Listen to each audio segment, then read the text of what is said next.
So now if you see the properties, if we have two wires running in parallel,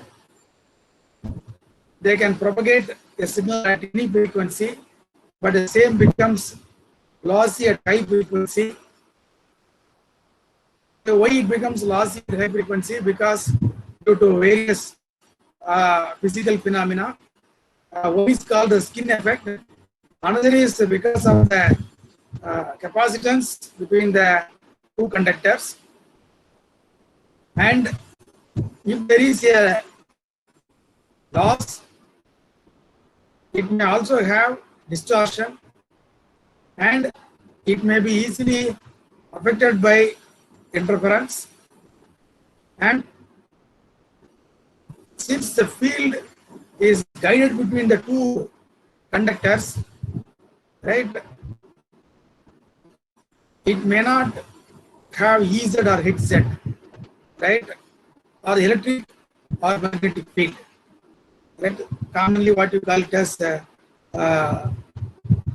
fields which are available in a guiding medium, right?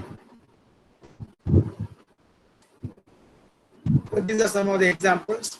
So you have another popular transmission line from the microstrip point of view, PCB point of view.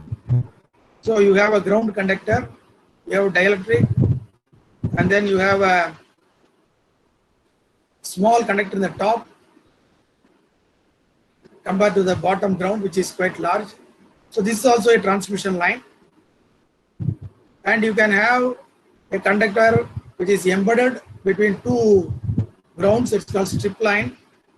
And you have two strips on the top, the common ground, it's called coplanar strip, or it can be a coplanar waveguide,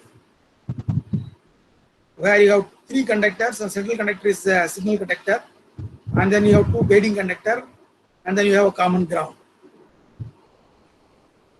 A typical transmission line for making a high frequency circuit. So the diagram what is shown is a microwave integrated circuit, and for your understanding, all the PCBs for your laptops, computers which are operating at very high clock speeds, the boards are designed only based on transmission line concepts, and each and every trace, PCB trace, is considered as a transmission line, right? Because the dimensions of your motherboard, it is in centimeters, and then your operating frequencies are also close to gigahertz. So even a 10 centimeter copper trace or a signal carrying conductor in a PCB should also be considered as a transmission line. And of course, the moment you talk about transmission line, you have to talk about impedance matching at the source and the load, avoiding reflections.